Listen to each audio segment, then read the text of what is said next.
오늘 본문 사무엘상 30장 1절부터 25절까지를 저와 여러분이 번갈아 한 절씩 교독하시겠습니다.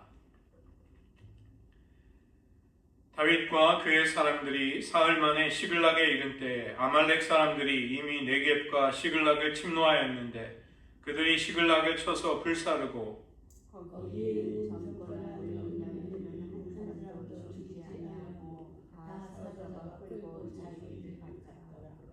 다윗과 그의 사람들이 성읍에 이르러 본즉 성읍이 불탔고 자기의 아내와 자녀들이 사로잡혔는지라.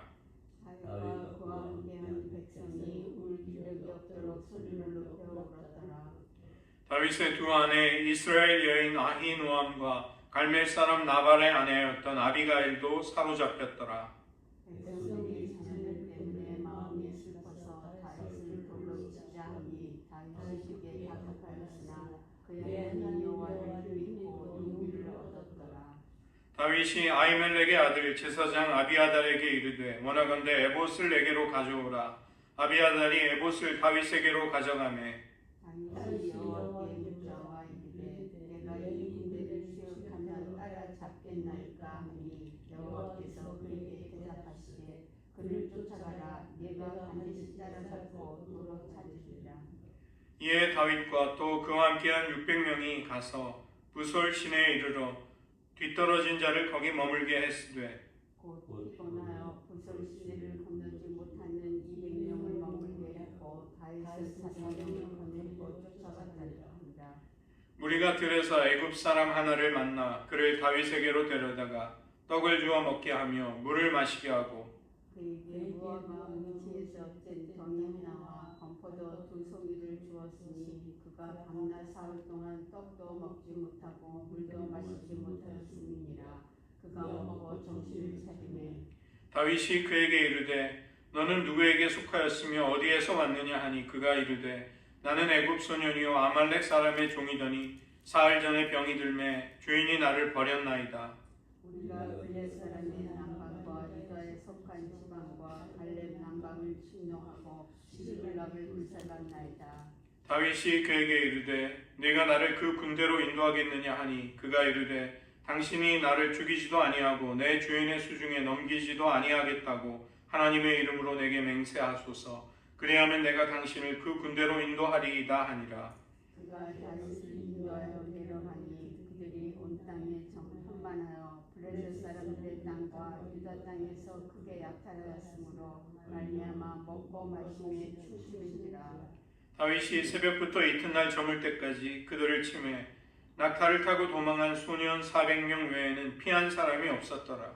다윗이 아벨렉 사람들이 빼앗아갔던 모든 것을 도로 찾고 그의 두 아내를 구원하였고 그들이 약탈하였던 것 곧 무리의 자녀들이나 빼앗겼던 것은 크고 작은 것을 막론하고 아무것도 잃은 것이 없이 모두 다윗이 도로 찾아왔고 다윗이 또 양떼와 소떼를 다 되찾았더니 우리가 그 가축들을 앞에 몰고 가며 이르되 이는 다윗의 전리품이라 하였더라.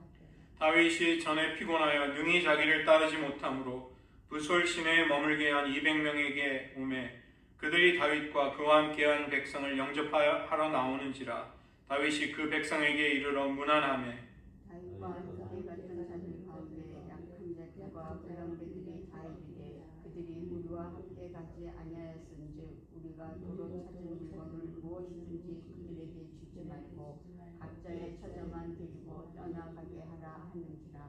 다윗이 이르되 나의 형제들아 여호와께서 우리를 보호하시고 우리를 치러 온 그 군대를 우리 손에 넘기셨은즉 그가 우리에게 주신 것을 너희가 이같이 못하리라. 이 일을 누가 너희에게 듣겠느냐. 전장에 내려갔던 자의 분깃이나 소임을 곁에 머물렀던 자의 분깃이 동일할지니 같이 분배할 것이니라 하고. 함께 읽겠습니다. 그날부터 다윗이 이것으로 이스라엘의 율례와 규례를 삼았더니 오늘까지 이르니라. 아멘. 기도하시겠습니다. 하나님, 다윗의 생애를 통해 저희들 하나님과의 관계를 깨닫게 하시고 배우게 하시며 우리들의 삶에 적용케 하심을 감사드립니다.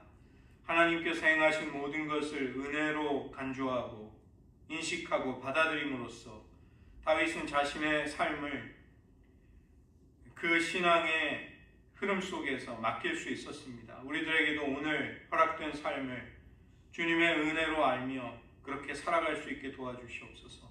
모든 말씀 예수님의 이름으로 기도드립니다. 아멘. 오늘 이 시간에는 사무엘상의 마지막 부분 30장과 31장을 살펴보고 다음 주부터는 다윗의 생애가 계속 연결되는 것이 좋기 때문에 사무엘하로 넘어가도록 하겠습니다. 열왕기의 왕들의 역사는 이제 또 다른 범주이기 때문에 일단 사무엘하까지는 큰 흐름으로 같이 보시는 게 좋을 것 같습니다. 다윗이 이스라엘과의 곤혹스러운 전쟁에 참여하지 않게 됨으로써 그는 자기의 거주지인 시글락으로 돌아오게 됩니다. 블레셋의 군대가 진을 쳤던 아벡과 시글락의 사이는 걸어서 3일 정도의 거리였기 때문에 다윗과 그의 군사들은 3일 길을 걸어서 이제 자기들이 머물렀던 시글락 성읍으로 돌아왔던 것이죠. 그런데 문제는 다윗과 군사들이 빠져나갔던 사이 아말렉 사람들이 유다의 남방과 시글락을 쳐들어와서 노력했던 것입니다. 특별히 시글락을 불살라버리고 거기에 남겨져 있는 모든 여인들을 사로잡아 간 것이죠.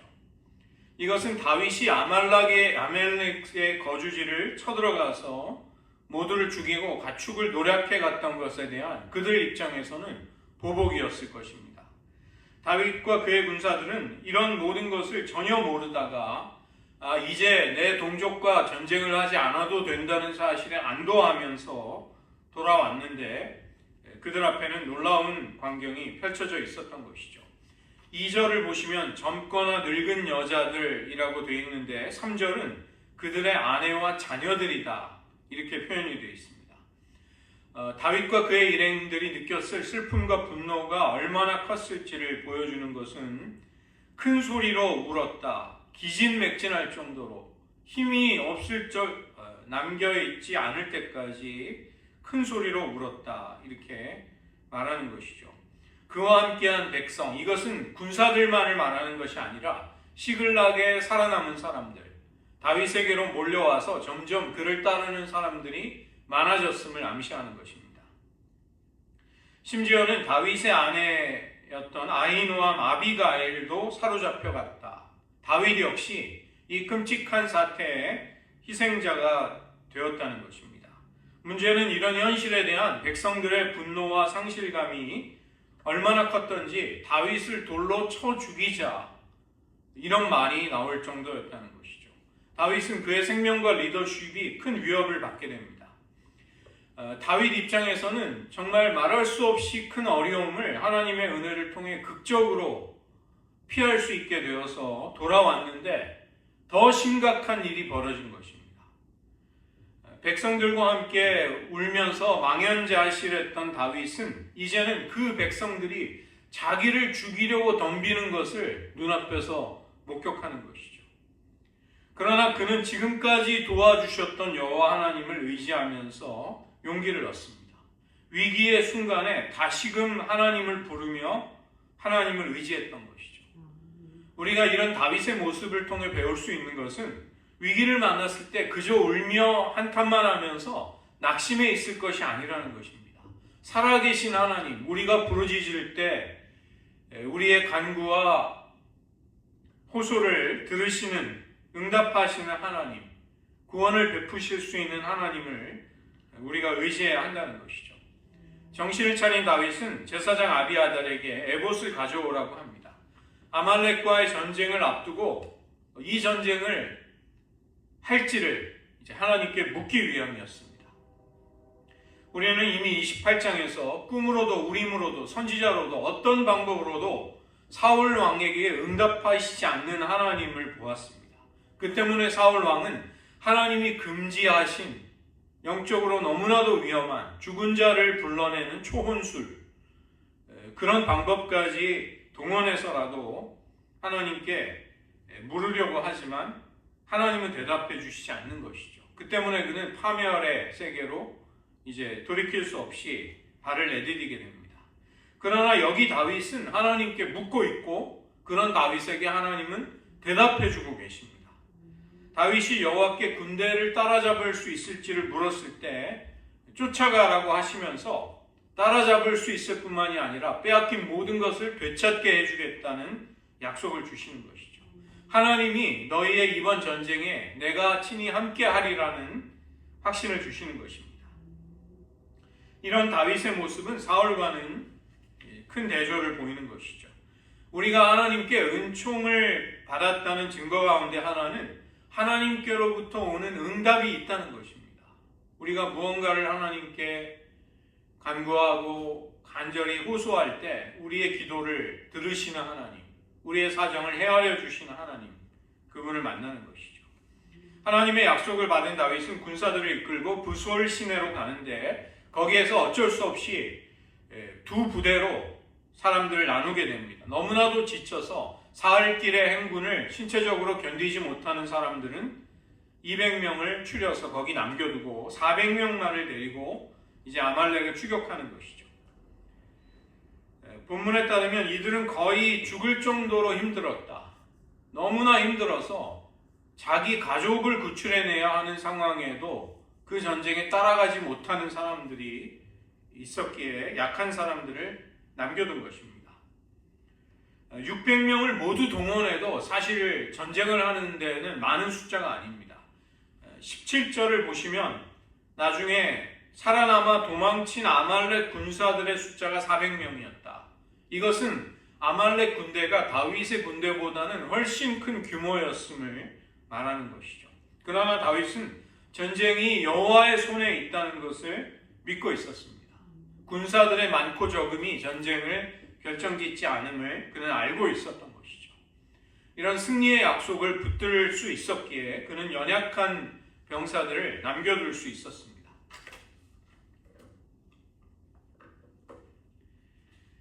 다윗 일행은 가던 길에 우연히 애굽 소년을 만나게 됩니다. 너무나 기력이 없어서 쓰러져 있던 그를 데려다가 먹을 것과 마실 물을 주면서 도와주는 것이죠. 지금 다윗의 입장은 가족들을 구출해내기 위해서 급히 전쟁터로 가야 하는 아말렉 부대를 어떻게 해서든 추격을 해야 하는 여유가 없는 상황이지만 길에서 만난 다 죽어가는 한 소년을 외면하지 않았다는 것입니다. 그리고 가지고 있던 소중한 양식과 물을 나누어 주는 것이죠. 성경을 보면 그들이 이렇게 째째하게 야박하게 준 것이 아니라 넉넉하게 풍성하게 이 소년이 음식을 먹고 정신을 차릴 수 있을 정도로 도와주었다는 것입니다. 그 후에 다윗은 내가 누구며 어디에서 왔는가를 묻는 것이죠. 놀랍게도 이 소년은 아말렉 사람의 종이었다가 병이 든 자신을 주인이 버렸노라 딱한 사정을 이야기합니다. 그리고 그는 바로 그 아말렉 군대의 패잔병 일원이었는데 그렛 남방 유다와 갈렙 지방을 노략하며 시글락을 우리가 불살랐습니다. 엄청난 정보를 준 것입니다. 바로 다윗이 추격을 하려는 아말렉의 부대에 속해 있었던 사람을 우연히 만난 것이죠. 놀라운 우연의 일치는 곧 다윗을 승리케 하시는 하나님의 도우심이 그에게 함께 있었다는 것을 보여주는 것입니다. 이 팔레스틴의 지형은 계곡과 산지가 많아서 적들이 숨으면 찾아내기가 매우 어려운 지형입니다. 그런 곳에서 적들의 부대가 어디에 주둔하고 있는지를 안다는 것, 이것은 전략적으로 엄청난 유리함을 가지게 되는 것이죠. 그는 소년이 인도하는 대로 아말렉 부대가 있는 곳을 찾아갈 수 있게 되는 것입니다. 소년은 나를 죽이지 않겠다 약속해달라, 옛 주인의 손에 나를 넘기지 않겠다는 것을 하나님의 이름으로 맹세한다면 정보를 주겠다고 합니다. 옛 주인에 관한 이야기가 또 나오는 것을 볼 때 병든 자신을 헌신짝처럼 버린 주인에 대한 원망이 이 소년에게 컸다는 것을 보여주는 것이죠. 그는 쉽게 옛 주인 아말렉 사람들을 배반하고 모든 정보를 넘겨주게 됩니다. 우연히 길에서 만나 목숨을 살려준 애굽의 소년에게서 다윗의 군대는 결정적인 정보를 얻게 됩니다. 다윗의 지금까지의 경험으로 볼 때 이 소년과의 우연한 만남조차 사실은 하나님의 보이지 않는 손길이 다윗을 돕고 계시는 사건임을 우리는 알 수 있는 것이죠. 아말렉 사람에게서 버림받은 한 병든 소년을 통해 다윗은 가야 할 길을 인도받게 되는 것입니다. 도착해보니 아말렉의 군대는 축하하며 먹고 마시며 춤을 추고 있었습니다. 큰 승리를 자축하는 흥겨운 잔치를 벌이고 있었던 것이죠. 무방비 상태에 있는 그들을 다윗은 새벽부터 하루를 꼬박 기습해서 그들과 싸워 큰 승리를 거두게 됩니다. 겨우 아말렉 병사 400명만이 살아남아서 도망칠 수 있었습니다. 빼앗겼던 모든 것을 되찾고 다윗의 아내들 역시 무사히 구출해내게 됩니다. 19절을 보시면 큰 것이든 작은 것이든 아무것도 잃을 것이 없다. 그 말씀대로 다윗은 아말렉을 완전히 이기게 되는 것이죠. 20절을 보면 자신들의 것만이 아니라 아말렉의 전리품까지 챙겨오면서 많은 막대한 전리품을 가져오게 된 것입니다. 하나님이 다윗에게 하신 약속을 완벽하게 이루어 주시는 것이죠. 블레셋을 속일 수 있었던, 그래서 가벼운 마음으로 돌아왔던 다윗은 마을이 불타고 가족들이 모두 사로잡혀가는 소름 끼치는 현실을 마주하게 됩니다. 울 기력이 없을 때까지 다윗과 부하들은 그 아픔 앞에서 절망했던 것이죠. 다윗은 슬픔을 숨기는 지도자가 아니었다는 것입니다. 자기 한계에 대한 솔직함, 그것이 그를 하나님에 대한 신뢰로 나아가게 하는 디딤돌이 되었을 것입니다. 이 시대는 우리들을 향해 끊임없이 너 자신을 믿으라, 마치 정신적인 마취제를 우리에게 계속 주입시키는 것이죠. 그러나 우리가 아무리 우리 자신에게 암시를 걸어도 소용이 없는 것입니다. 참된 긍정은 하나님께만, 그분에게 순종하는 데에서만 찾을 수 있는 것입니다.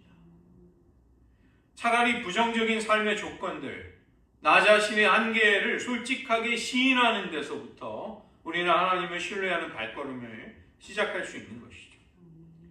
울음을 그치자 다윗의 사람들의 분노가 다윗을 죽이겠다는 그런 맹렬한 미움으로 다가오게 됩니다. 오랜 세월 사울 왕이 다윗이 죽기를 바랬는데 다윗과 동고동락했던 부하들마저 다윗을 죽이려고 하는 상황을 맞닥뜨린 것입니다. 다윗에게 이처럼 이때보다 더 외롭고 다급했던 순간은 없었을 것입니다. 28장 15절을 보시면 사울은 심히 다급할 때 신접한 여인을 찾아갑니다. 그런데 다윗은 오늘 본문을 보시면 크게 다급할 때 여호와를 힘입어 큰 용기를 냈다. 그의 모습을 성경은 보여주고 있는 것이죠. 다윗에게 소망을 준 것은 변화시킬 수 있다는 자기 확신, 혹은 어쩌면 변할지도 모른다는 상황이 아니었다는 것입니다. 세우기도 하고 헐기도 하실 수 있는 하나님, 죽이기도 살리기도 하실 수 있는 모든 것에 대한 주권을 가지신 하나님, 그런 하나님을 신뢰하는 것이 다윗의 소망의 근거였던 것이죠. 사울은 예전에 14장을 보시면 경솔한 맹세를 통해서 전쟁에 지친 백성들을 더욱더 피곤하게 했지만 다윗은 몸과 마음이 극도로 피곤하고 지친 200명의 군사들을 부솔 시내에 남겨주게 됩니다. 대적을 추격하는 촌음을 다투는 일에 200명이라면 당연히 너무나도 부족한, 마땅히 데리고 가야 할 군사들이었지만 다윗은 그들을 쉬게 했던 것입니다. 그리고 길거리에서 죽어가던 한 애굽 소년을 정성스럽게 간호하고 양식을 줌으로써 그의 기력을 회복시켜주는 것이죠. 놀랍게도 그가 도운 소년은 아말렉 사람의 부대에 있었습니다. 정확한 주둔지를, 정확한 정보를 이를 통해 알게 되고 하나님의 약속대로 모든 것을 되찾아올 수 있게 된 것입니다. 다윗은 하나님을 신뢰하고 작은 자, 소자, 소외된 자에 대한 사랑과 긍휼, 하나님께 대한 순종하는 마음을 버리지 않음으로써 이 어려운 일을 통과할 수 있었던 것입니다.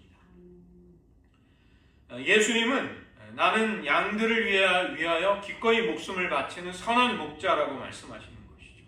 하나님 나라의 왕은 바로 그런 성품을 가지고 계십니다.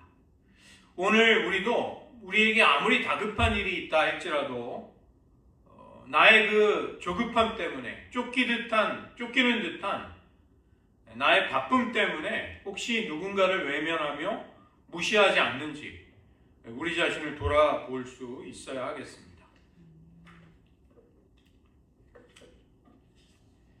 아말렉과의 전투에서 승리하고 모든 것을 되찾고 덤으로 노량물까지 풍성하게 가지고 귀환을 하는 다윗의 부대는 부솔 시내로 와서 거기 머물러 있던 200명을 만나게 되는 것이죠.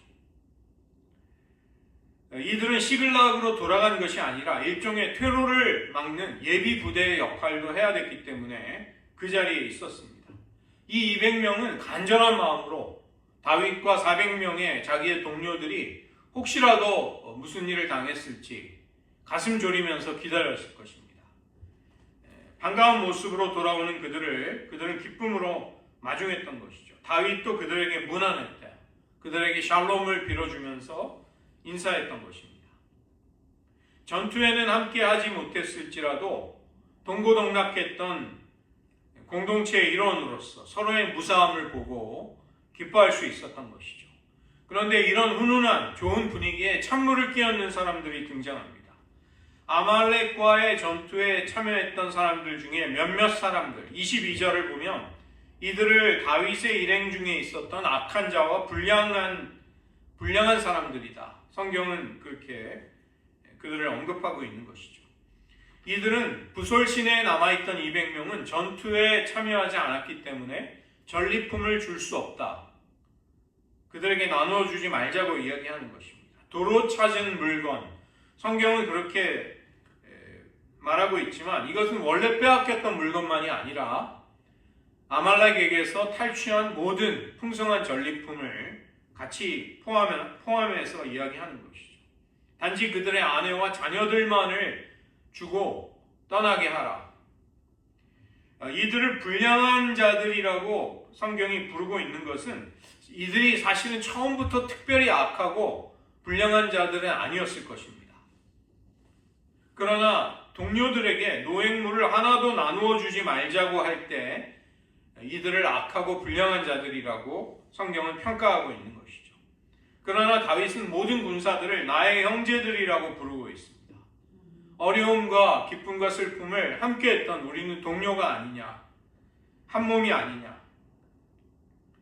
다윗은 이 전쟁이 우리가 잘 싸워서 얻은 전쟁이 아니라는 것을 이야기하는 것입니다. 하나님이 우리를 보호하시고 적군들을 우리 손에 넘겨주신 전쟁을 우리가 수행했다.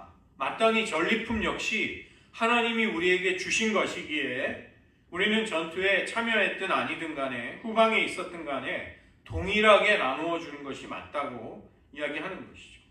여호와의 전쟁을 다윗은 수행했기에 이것을 잘 알고 있었던 것입니다. 그 사실을 함께한 군사들에게도 가르쳐주고 있는 것이죠. 전쟁이 여호와의 손에 있다면 전리품 역시 여호와의 손에 있는 것을 은혜로 거저 받았다는 것입니다.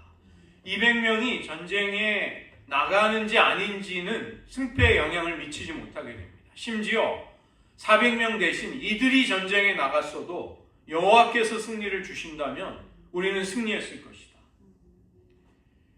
그래서 전쟁에 참여한 사람들만 전리품을 갖고 참여하지 않은 사람들에게 전리품을 나눠주지 않는 것을 다윗은 허락하지 않은 것입니다. 하나님의 백성은 모든 것을 하나님께로부터 받았기에 우리는 그것을 함께 나눌 수 있어야 한다. 이것이 이스라엘의 규례와 율례가 되었다. 그 원칙이 지금까지 지켜지고 있다. 성경은 그렇게 말하는 것이죠. 다윗은 마치 이미 왕처럼 하나님의 원칙들, 하나님의 선한 원리들을 통해 백성들을 다스리고 있는 왕의 모습을 보여주는 것입니다. 사람들은 자신의 지위와 노력과 지식을 통해 무언가를 얻으면 내가 잘해서 얻은 것이니 마땅히 나 자신만을 위해 써도 좋다고 생각을 합니다. 그러나 하나님의 자녀인 우리들은 우리가 가지고 있는 모든 것이 하나님께서 주신 것임을 잊지 말아야 하겠습니다. 좋은 가정 환경, 인자한 부모님, 자랑스러운 외모, 지적인 능력, 내가 좋은 기회, 좋은 시기를 포착할 수 있었던 것, 좋은 친구와 선생님, 배우자를 만난 것, 훌륭한 자식이 허락된 것, 우리 인생에 자랑스러워할 만한 모든 것들은 내 노력보다는 하나님이 거저 주신 것이죠. 우리 주위에는 또 처음부터 가진 것이 별로 없이 살아가는 어려운 사람들도 많이 있습니다. 많이 가진 사람들이 그런 사람들에게 가진 것을 자랑하라고 하나님이 우리에게 주신 것이 아니라는 것입니다. 이웃들과 나누며 하나님의 사랑, 형제를 함께 누리도록 주신 것입니다. 다윗은 이 전리품을 또 그 가운데 일부를 유다의 장로들에게 선물로 보냅니다. 이 유다의 장로들을 동료와 친구들이라고 부르는데 다윗이 유다 지파 출신이기 때문에 그런 것이죠. 자신의 부를 축적하는데 이 노획물들을 다 쓰지 않았다는 것입니다. 하나님이 아말렉과의 전쟁에서 우리를 승리케 하셨음을 다윗은 유다 사람들에게 알리기를 원했던 것이죠. 여기에는 몇 가지 이유가 있습니다. 먼저는 아말렉 사람들에게 노략을 당한 유다 지파 사람들을 위로하기 위함이었습니다. 아말렉은 시글락만을 약탈한 것이 아니라 유다 지방과 갈렙, 남방을 역시 약탈했습니다. 그래서 다윗이 전리품으로 얻어온 물건들 가운데 아말렉이 유다에서 뺏어온 것들이 당연히 많이 있었을 것입니다. 그래서 유다 장로들에게 선물을 하면서 빼앗겼던 것의 일부를 되돌려주면서 위로를 한 것이죠. 두 번째로는 여기 언급된 성읍들이 모두 다 유다의 남쪽에 위치하고 있는데 나중에 다윗이 왕으로 등극할 때를 위해서 사실은 지지 세력이 될 수 있는 사람들입니다. 31절을 보시면 다윗과 그의 사람들이 왕래하던 곳에 노획물들을 보냈다. 이것은 다윗이 블레셋에 있는 동안에도 틈틈이 이들과 교류하면서 이스라엘로 돌아갈 수 있는 기반을 만들었다는 것을 보여주는 것입니다.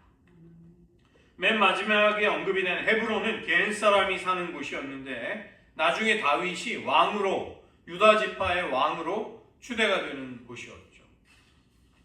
다윗의 기대대로 유다 지파는 나중에 왕이 될 때 다윗을 지지하는 세력이 되어집니다. 다윗은 아주 곤란한 상황에서 아벡으로부터 빠져나와서 자기 동족을 치는 전쟁에 들어가지 않게 된 것을 하나님께 감사할 수 있었습니다. 그러나 눈앞에 펼쳐진 상황은 그보다도 더 나쁜, 더 어려운 상황이었던 것이죠. 하나님이 나에게 왕으로 기름 부음을 하시고 선택하셨음에도 왜 이 같은 시련을 주실까? 그의 마음에 어쩌면 원망이 찾아왔을 수도 있었을 것입니다. 그러나 이런 모든 일들이 다 지나가고 난 시점에서 볼 때 그는 아말렉까지 노력함으로써 아무것도 잃어버린 것이 없게 됩니다. 오히려 하나님의 역사를 체험하면서 왕으로서의 준비, 유다 지파에 대한 돈독한 관계마저도 만들 수 있었던 것이죠. 당연히 유다 지파의 사람들은 사울과 비교하면서 다윗을 왕의 제목으로 여겼을 것입니다. 하나님은 다윗에게 닥쳐진 시련을 전부 바꾸셔서 다윗이 왕이 되기에 부족함이 없게 하셨습니다. 그는 왕이 되기에 적합한 사람이구나, 이런 인상을 사람들에게 주셨던 것입니다. 우리는 다윗의 모습을 보면서 우리 역시 하나님의 자녀로 살아가는데 왜 많은 시련과 어려움이 있을까에 대해 우리는 당혹스러워하면서도 그 가운데 해답의 일부를 찾을 수 있게 됩니다. 하나님은 평탄한 길만을 주시지 않는다는 것입니다. 도리어 험난한 인생의 여정 속에서 우리와 동행하시는 분으로서 우리에게 찾아오시는 것이죠.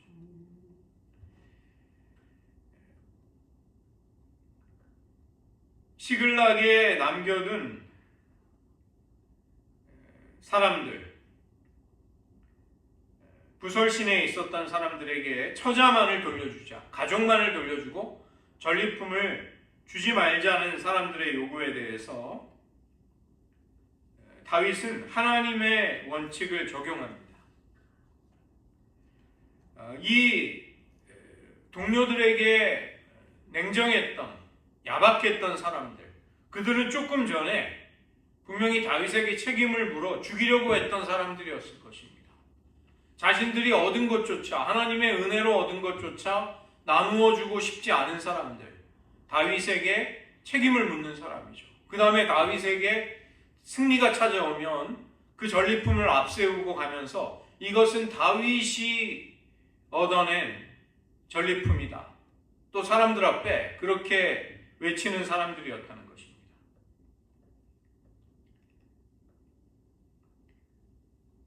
하나님은 다윗에게 승리를 약속해 주시고 우연히 만난 애굽 소년을 통해 아말렉 군대가 주둔하는 곳을 알게 해 주십니다.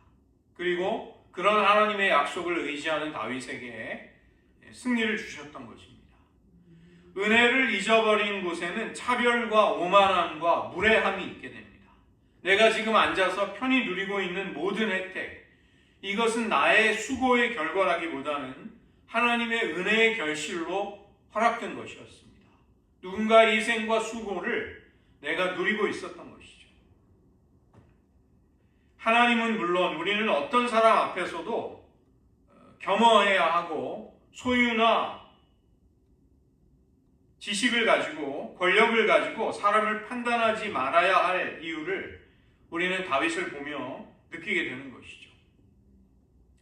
다윗은 여호와의 전쟁을 수행했고 승리는 은혜로 받은 것임을 분명히 밝히고 있습니다. 마땅히 부솔 시내에 남아있던 200명에게도 전리품은 주어져야 하는 것이죠. 예수님은 포도원 품꾼의 비유를 통해서 언제 들어왔든지 간에 아침 일찍 들어왔든 마지막에 오후에 들어왔든 모두 똑같은 임금을 주는 포도원 주인의 비유를 말씀해 주십니다. 나중된 자가 먼저 되고 먼저 된 자가 나중이 되는 하나님 나라의 원리를 가르치셨던 것입니다. 하나님 나라에서는 연약한 사람들을, 전쟁에 참여하지 못한 사람들을 이류 시민이라고 전락시키지 않습니다. 승자가 독식하는 나라는 하나님의 나라가 아닌 것입니다. 우리는 모두가 다 소중한 분량이 있고 능력이나 성과가 아니라 공동체의 일원이라는 이유만으로, 한 형제 자매라는 그 이유 하나만으로도 똑같은 섬김과 존경을 받을 수 있는 것이죠. 다윗은 전리품을 전쟁과 상관없어 보이는 유다의 장로들에게까지 보냅니다. 이것은 하나님 나라의 왕, 이스라엘 백성의 목자로서 그가 행하는 관대한 행동이었던 것이죠.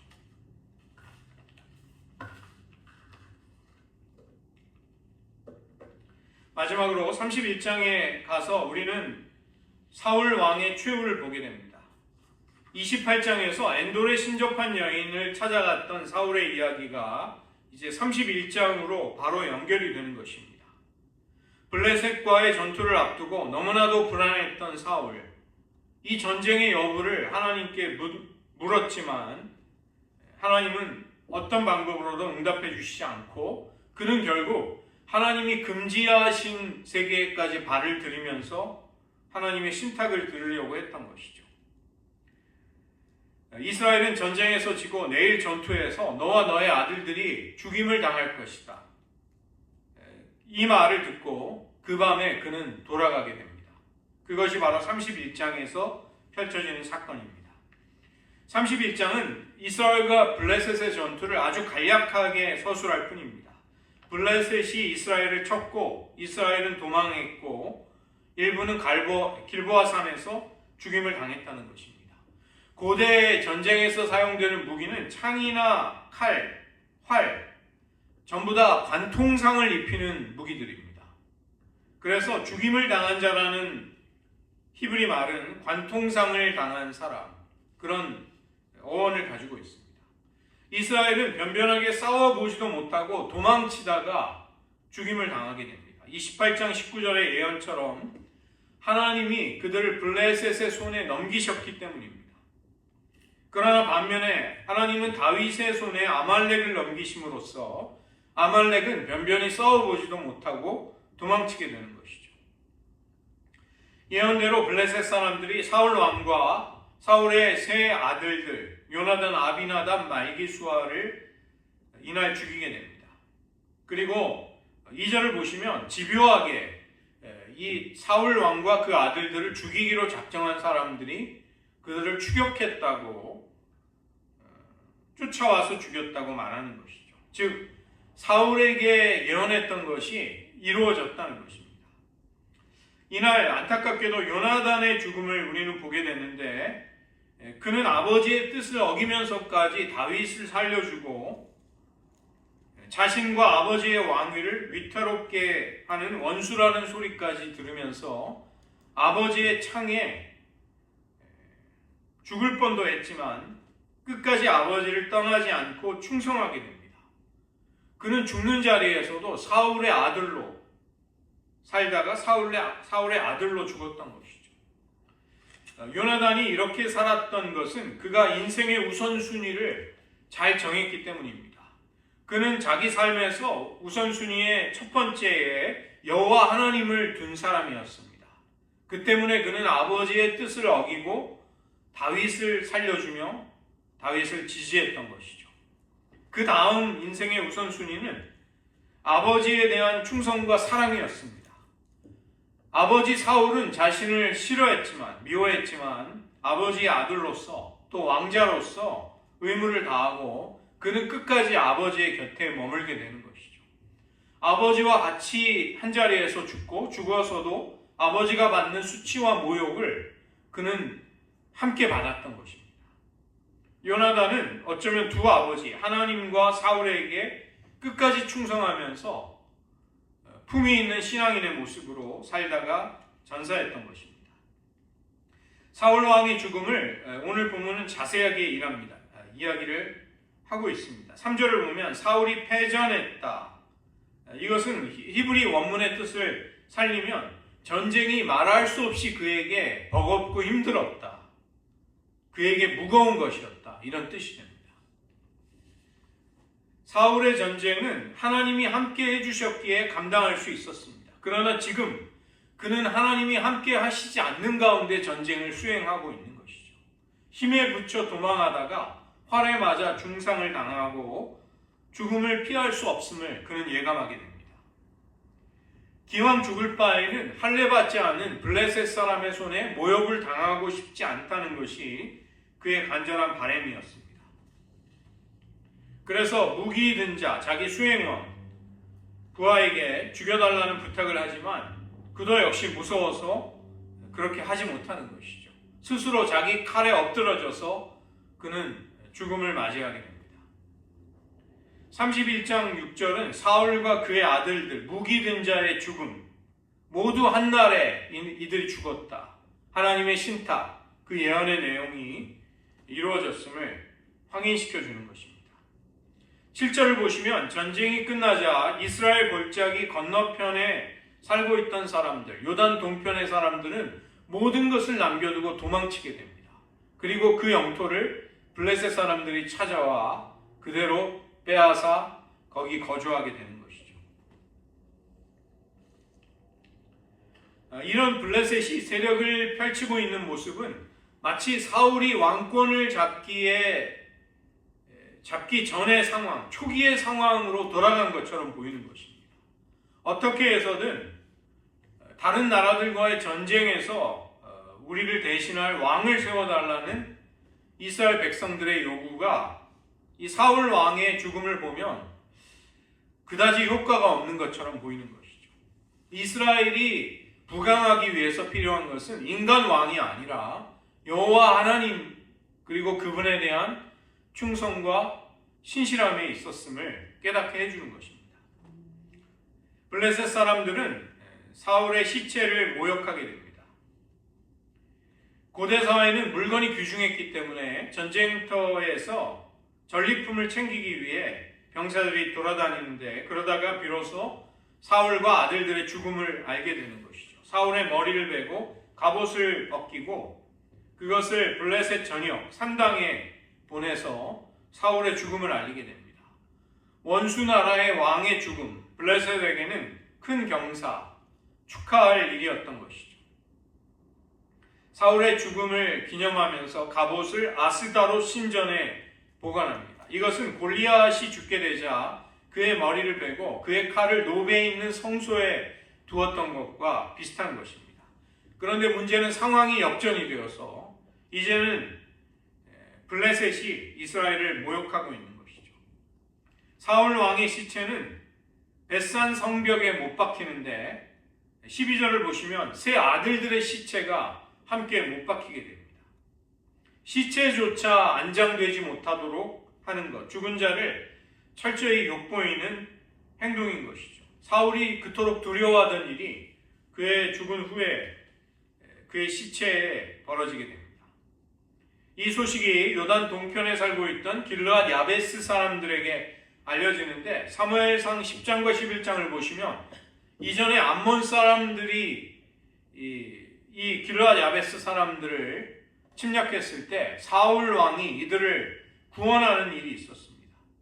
그 은혜를 보답하기 위해서 길르앗 야베스의 용사들은 죽음을 무릅쓰고 사울 왕과 아들들의 시체를 수습해서 야베스로 가져다가 에셀나무 밑에 뼈를 묻어주고 장례를 치러 주었던 것이죠. 7일을 금식하면서 그들은 애도했던 것입니다. 이 길르앗 야베스 사람들의 행동은 사울 왕에 대한 신이 있고 예의 있는 행동, 그를 왕으로서 정중하게 예우하는 행동이었던 것이죠. 사울이 처음에 그의 젊은 시절 초창기에 왕이 되었을 때 그는 순수한 열정을 가지고 암몬 사람들로부터 이들을 구출해내었습니다. 그런 헌신에 대해서 그가 죽은 후에 또 길르앗 야베스 사람들의 헌신을 통해서 보답을 받게 되는 것입니다. 그러나 하나님께 선택을 받아 그토록 늠름하고 순수했던 사울, 그는 왕권을 잡고 권력 욕에 사로잡혀서 불순종하며 타락의 길을 가다가 버림을 받고 비참한 최후를 맞이합니다. 사울은 하나님이 진정한 우리의 왕이시자 주인이라는 사실을 잊게 될 때 어떻게 될 수 있는지, 얼마나 비참해질 수 있는지를 우리에게 보여주는 반면교사와 같은 사람인 것이죠.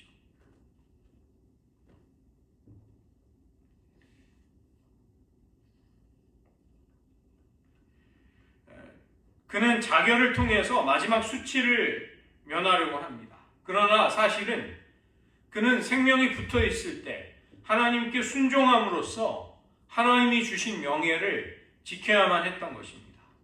영적으로 우리가 어떤 씨를 뿌리면 그 결과가 당장 나오지 않더라도 반드시 그에 따르는 결과나 열매들이 있게 되는 것이 사실은 우리가 살아가면서 겪는 일인 것이죠. 이스라엘이 떠난 자리를 바로 블레셋이 쳐들어와서 차지하게 됩니다. 이스라엘이 하나님을 버리자 하나님도 이스라엘에게 주신 땅을, 약속의 땅을 버리시게 되는 것이죠. 불신앙의 특징은 버려야 할 것은 버리지 않는 것입니다. 그리고 버리지 말아야 할 것을 버리는 것, 그것이 불신앙의 특징인 것이죠. 블레셋은 사울 왕의 시신을 확인하고 능욕합니다. 그리고 자기의 신전에 그 자랑스러운 물건을 보냄으로써 우리들의 신 아스다롯이 이스라엘의 민족 신 여호와를 이긴 사건으로 승리를 해석하는 것입니다. 그러나 이것은 하나님의 패배가 아니라 하나님이 사울을 버리신 결과였습니다. 우리가 불순종할 때 하나님은 이처럼 자기의 백성들과 연결된 하나님의 이름에 수치를 무릅쓰면서까지 자기 백성을 심판하실 것입니다. 사울의 생애 초창기, 그는 하나님의 신의 감동이 되어서 하나님의 은혜를 힘입어 암몬에게서 야베스 길르앗을 구출해내는 그런 지도자의 모습으로 등장하였습니다. 그러나 안타깝지만 그는 생애 마지막 목숨을 걸고 그의 시신을 수습하며 수치를 면하게 해주는 길르앗 사람들의 은혜를 입으면서 그 왕의 자리에서 내려오게 되는 것이죠. 인생사 세옹지마라는 말, 그리스도인의 삶에서도 얼마든지 적용이 되는 것입니다. 오늘의 행복이 내일의 불행의 단초가 될 수 있습니다. 그리고 오늘 불행이 내일의 행복의 시작이 될 수도 있는 것이죠. 블레셋 왕 아기스를 속일 수 있었던 다윗. 그러나 그는 시글락이 파괴되고 가족들이 사로잡혀간 끔찍한 일을 보게 됩니다. 기력이 쇠할 때까지 절망 속에 울음을 터뜨릴 수밖에 없는 상황, 자기 부하들이 자기를 죽이려고 하는 상황 속에 다윗은 하나님을 힘입어 용기를 얻고 하나님께 다시 아말렉과의 전쟁을 묻게 되는 것이죠. 그 다급한 중 전쟁을 하러 가는 군대가 길가에서 죽어가는 한 애굽 소년을 긍휼히 여기며 그에게 양식을 주고 기력을 회복시켜 주는 것입니다. 그 때문에 그는 아말렉 군대의 주둔지를 알고 모든 것을 회복해서 되찾아오게 됩니다. 이 모든 일들을 하나님은 사용하셔서 다윗을 구원하시고 은총을 주신 것이죠. 감사가 어디에서 올 수 있는가? 그것은 우리가 가진 모든 것을 당연하게 생각하지 않는 마음에서 나올 수 있습니다. 감사할 때라야 우리는 너그러울 수 있고 관대할 수 있는 것이죠. 내가 받은 은혜를 헤아릴 수 있을 때 우리들은 은혜로운 행동을 할 수 있게 됩니다. 어떻게 다윗은 전쟁에 참여하지도 않은 사람들에게까지 전리품을 나눠줄 수 있었는가? 그것은 여호와의 전쟁을 했음을 알기 때문이었습니다. 승리를 은혜로 받았음을 그는 잘 알고 있었던 것이죠. 하나님이 없었으면 이길 수 없는 전쟁이었다. 굳이 내가 가지 않았어도 이길 수 있는 전투였다. 전쟁과 상관이 없는 유다의 장로들에게까지 전리품을 보내는 관대하고 자비로운 행동. 이것은 유다 지파의 지지를 얻어 왕이 될 때 도움이 되는 것입니다. 크리스찬의 특징은 감사할 줄 아는 사람인 것이죠. 내가 한 일보다 하나님이 하신 일이 결정적으로 나의 생애 속에 중요하구나. 내가 그런 하나님의 역사에 참여할 수 있었다는 것이 명예이고 영광이었다. 그렇게 여길 수 있는 사람은 감사할 수 있는 것입니다.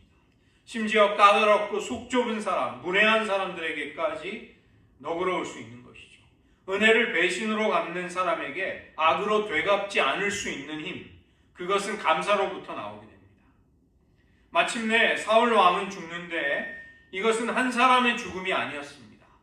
한때 이스라엘의 이방이었던 영웅, 그는 광기 어린 왕이 되더니 이방인들의 손에 비참한 최후를 맞습니다. 그 시대의 영적인 어두움을 드러내는 것입니다. 우리 시대 역시 마찬가지인 것이죠. 그러나 어둠 속에서도 한 줄기 빛은 있는 법이었습니다. 길르앗 야베스 사람들이 밤새 달려와 암몬 사람에게서 자신들을 구원해냈던 사울 왕의 은혜를 기억하면서 그의 시신을 수습하게 됩니다. 우리는 어두운 상황 때문에 낙심하지만 말고 그 순간에도 우리가 지켜야 할 바를 지킬 수 있는 사람이 되어야 할 것입니다. 모든 것이 캄캄하다, 어둡다라고 그렇게만 말하지 말고 나 혼자서라도 외롭지만 그리스도의 빛을 비추어야겠다. 이 결단이 필요한 것입니다. 시대의 어두움, 시대가 어둡기 때문에 어쩔 수 없는 것이 아니냐. 핑계를 대지 말고 그런 상황 속에서도 하나님만을 의지하면서 주님, 제가 할 수 있는 일이 무엇일까요? 어떻게 하나님을 의지하며 살아가야 할지를 묻는 것, 그것이 신앙인의 모습일 것입니다. 이런 은혜가 우리 모두에게 있으시기를 주님의 이름으로 축원드립니다. 오늘 우리는 사울 왕과 다윗의 대조되는 생애, 특별히 사울 왕의 비극적인 최후와 대조되는 다윗을 보게 됩니다. 다윗은 더 끔찍한 어려움을 마주하지만 크기에 다급한 중에 여호와를 힘입어 용기를 내게 됩니다. 하나님은 다윗의 그런 어려움을 뒤집어서 그가 유다의 지지를 얻는, 그가 왕이 될 수 있는 중요한 기반을 마련하게 하시는 것이죠. 우리들 생애 속 우리들에게도 분명히 기가 막힐 어려움이 찾아옵니다. 왜 하나님을 섬기고 있음에도 우리에게 이런 고난과 어려움이 계속될까요? 우리는 그런 질문에 대한 대답의 일부를 다윗의 생애 속에 보게 됩니다. 모든 것은, 우리 생의 모든 것은 하나님의 은혜로 허락된 것입니다. 다윗은 자신의 힘으로, 내 용맹함으로 싸운다고 생각하지 않았습니다. 여호와의 전쟁을 했기에 전리품 역시 여호와께서 거저 주신 것, 은혜로 나누어야 할 것임을 그는 잊지 않았던 것이죠. 우리들 생애 속에 허락된 모든 것에 대한 감사, 그리고 우리들에게 찾아온 뜻하지 않은 고난에 대한 용기를 어디에서 찾을 수 있는가? 우리는 하나님의 은혜를 입은 자임을 잊지 않음으로써 시작할 수 있을 것입니다. 이런 마음으로 여러분 생애 속에 여러 가지 일들을 한번 하나님께 아뢰면서 주님, 신앙인의 모습으로 살아가겠습니다. 어떠한 어둠이 나를 둘러쌀지라도 하나님의 은혜를 감사하며 끝까지 하나님을 신뢰하겠습니다. 이 고백의 기도 이 시간 잠시 드리겠습니다.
다윗의 생애 속 하나님은 그를 은혜와 사랑으로 인도해 주셨습니다.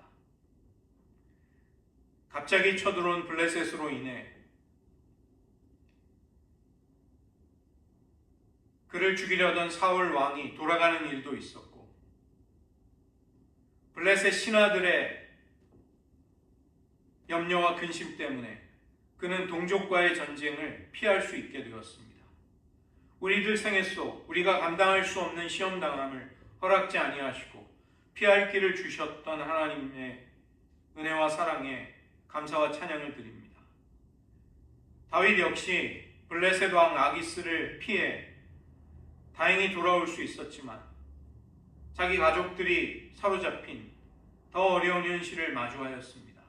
부하들마저 그를 죽이려고 하던 절체절명의 상황 속에 그는 하나님을 의지하며 힘을 내었습니다. 우리들에게도 이런 믿음을 주시옵소서. 캄캄하고 모든 것이 어둡고 신뢰하고 동고동락했던 사람마저 나에게 등을 돌리는 그런 일들 앞에 우리의 억장이 무너지고 우리의 심령이 깨어져 나갈 때 그때 하나님을 바라보며 용기를 내었던 다윗의 그 마음을 우리들에게도 허락하여 주시옵소서. 다윗에게 처해졌던 모든 불리한 상황, 고난은 그를 왕으로 만드시기 위한 하나님의 신비스러운 손길 속에 모두 사용이 되고 신비스럽게 퍼즐 조각처럼 맞춰져 나가는 것을 보게 됩니다. 하나님, 저희들 생애 속에 비록 고난과 어려움이 올지라도 하나님만을 끝까지 의지하겠노라고, 사랑하겠노라고 그 신앙의 결단과 믿음이 저희 가운데 계속될 수 있게 하여 주시옵소서. 우리가 아무리 큰 은혜를 입었을지라도 순종하지 않을 때 우리들의 생애가 얼마나 어두워지고 무너질 수 있는가를 역시 사울의 생애를 저희들 역시 돌아보며 깨닫게 하시고 어떤 교만에도 사로잡히지 않게 도와주시옵소서. 모든 말씀 예수님의 이름으로 기도드립니다.